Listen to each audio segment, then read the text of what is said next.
Canadian Prime Minister Justin Trudeau blasted the invitation of Nazi-linked veteran Yaroslav Hunka to Canada's Parliament Friday, where he was met with a standing ovation. Here's what he told reporters yesterday. Obviously, it's extremely upsetting that this happened. The speaker has acknowledged his mistake and has apologized. But this is something that is deeply embarrassing to the Parliament of Canada and, by extension, to all Canadians. I think particularly of Jewish MPs and all members of the Jewish community across the country who are commemorating Yom Kippur today. Trudeau seemed to blame the mishap on Russian propaganda. Let's take a look.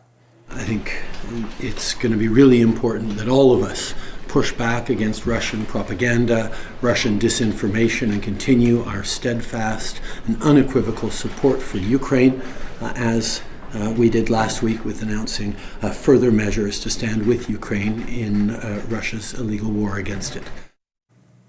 Sure, Michael, what does Russia have to do with Brie, this? I was going to ask you that same question. I am baffled by that response. The Russians didn't force the Canadians to invite this guy and then give him a standing ovation.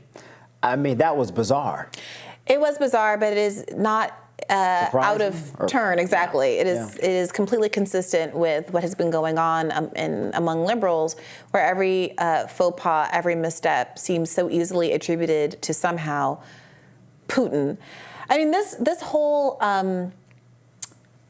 scandal has provoked an interesting debate, at least on leftist Twitter, about whether or not people are kind of using, on the right, are using this moment and making fun of Trudeau and dunking on the embarrassment of the Canadian Parliament giving a Nazi a standing ovation as a way to kind of wash their hands of their own kind of entanglement with various Nazi actors over the years. Lauren Loomer was dunking on a clip of this standing ovation, and people were pointing out that she was known to have been having a very intimate social interaction with the well-dressed Nazi, whose name just flew out of my head. The famous white supremacist who was down at the "You Will Not Replace Us" rally. Richard Spencer, Richard Spencer. Whatever happened to that guy? Well, for a while there, he was consorting with Lauren Loomer at the bar, and so there's this question of, is there a certain opportunism at play here among some conservatives who are saying, well, if I make fun of Canadians for doing this, maybe everybody will forget all the Nazis I've been hanging out with. Nick Fuentes is in the lot. Where are these? I mean, it's not very many. I've never, well, I won't say never, but at least to my knowledge, I have not ever been around a Nazi. I don't think I've ever hung out with any Nazis. It's like, where are people finding all of these Nazis all of a sudden? Well, that's a good question, because you would think they'd be relatively hard to find. Yes. But here they are having dinner with Donald Trump in the form of Nick Fuentes, hanging out with Kanye West. Getting standing ovations. Yeah, here I think we actually have the Lauren Loomer tweet here for you to look at. Oh, this is my response to it. She had tweeted down below a quote tweet and laughing about exactly Ukrainian Nazis, presumably condemning them. And I, pointed out that that's her and Richard Spencer pictured there in a rather intimate sort of embrace. It feels like everybody's wrong, right? There's just too many Nazis afoot, generally speaking. It is just really odd to me that these folks are popping up everywhere. Maybe it just appears everywhere because we're talking about it. But in my everyday life, I mean, I hang around a lot of people that are very diverse. I mean, Brie, I just don't ever recall seeing anybody or having conversations about, man, so-and-so was hanging out with a Nazi yesterday, but yet all of our political actors appear to be hanging out, supporting, having dinner, giving applause to, taking advice from people who clearly have beliefs that I think most Americans would say aren't representative of our values in this country. Yeah, I mean, the approach that's been taken by many conservatives is to push back against arguments from liberals and the left that there has been a rise in anti-Semitism and hate crimes. Mm-hmm. Elon Musk has insisted that that's not the case on Twitter. People have insisted broadly that arguments in favor or arguments that seem to support a rise in hate crimes are a tool of authoritarianism people wanting to implement more hate crime laws and to ratchet up penalties for whatever is deemed hate crime, want you to believe in those statistics even though they're not true, so there's pushback. And it is frustrating because there's so much politicization of the conversation. It came up on the show recently, and it seemed like there was no source I could cite that would satisfy Robbie as credible that would point to any evidence of there being more incidents of racially, ethnically, or religiously motivated crimes. And so if we're in a place where you think that anybody who's doing that research is biased because they're trying to... Because of the politics. Because of the politics of it, then we're in a world where we just don't measure if there's hate crimes that's the part until of politics people are frog marching down the street. That I really hate. I have to be honest, and I love politics. But I don't think we should be in a place where we can't have open and honest conversations about hatred. I mean, there is nothing acceptable about that. I have grandparents, for goodness sakes, who grew up in the segregated South that are still alive. Of course. So to me, those conversations, and there is no debate on this.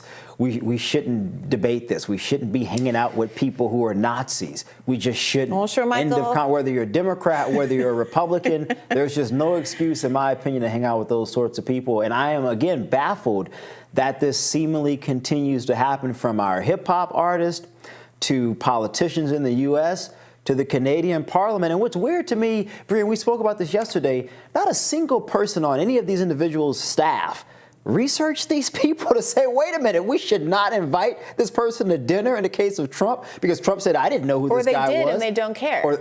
Or in the case of Canada, I think the member who invited him, he said, I had no clue who this guy was. How is that possible? I mean, to research people, you'd have to have people in doing investigations and studying white supremacy and studying anti-Semitism, and people aren't interested in doing that. You have Republicans shutting down entire departments of colleges that study the history of racism and how not to repeat some of these mistakes of history, because apparently learning about Black studies or anti-Black racism is not considered to be viable. I think you have a debate on the left that's going on right now about whether or not Cornel West it's appropriate for him to even bring up the idea of white supremacy, if it's too woke for him to reference white supremacy. I mean, I am of the belief, and I hope I'm right about this, that most people who watch this show, most Americans generally speaking, do not stand on the side of hate. Whether they're a Republican, whether they're Democrats. I think most of the Canadian people, Canada's a beautiful place, I've been many times. I think most of them are likely appalled by what they saw from their elected officials. So I want to hope, I want to believe that this is not representative of most people. And I think most people go on about their daily lives interacting with a whole host of different people without any problems. And then we have these instances that remind us that these things still exist, unfortunately. Well, journalist Glenn Greenwald chimed in on X saying it's obviously shocking that Trudeau, Zelensky, and the entire Canadian Parliament gave a standing ovation to a Nazi soldier, but it's not surprising. The last decade, Western political and media circles warned Nazism was dominant in Ukraine, especially among its fighters. And that's true. I think yesterday on the show, I pointed to the fact that there was in a 2018 spending bill tucked into by Ro Khanna and I believe some others, a provision saying that our funding to Ukraine has to very specifically not go to the Azov battalion and Nazis. Which is so funny, because I did research that yesterday, and you mentioned it. I was able to find it. And remember, I said, well, Bree, what has changed? So, Bree, I did try to find if there were any recent or updated reports that showcased the House put together a select subcommittee to sort of investigate these claims and say, okay, we investigated, it's not true, we're going to give the money. Bree, I couldn't find a single thing. And I looked. I looked for 2 hours yesterday. I could not find a single thing, which goes to the point that I think you and I both agreed, they just don't particularly care. And that's Democrats and Republicans. I'm not choosing one side or the other on this, because both of them are supporting sending hundreds of billions of dollars to Ukraine for this proxy war in Russia. And again, I understand the arguments that have been made by leaders on both sides. I understand the arguments that's been made by the defense officials, the president, et cetera. But again, I don't think most people are comfortable sending money to Nazis. I don't think most Americans are okay with that. Well, I I think many of them are, because they just don't believe that a significant portion of the people in Ukraine are Nazis. And I don't think that they are. I think Well, yeah, it's a minority. I want to be clear. I'm not saying that. It's just a question of what your comfort level is. People will say, well, there are a significant number of people in the American military who espouse racist views and other kinds of bigoted views that I don't support.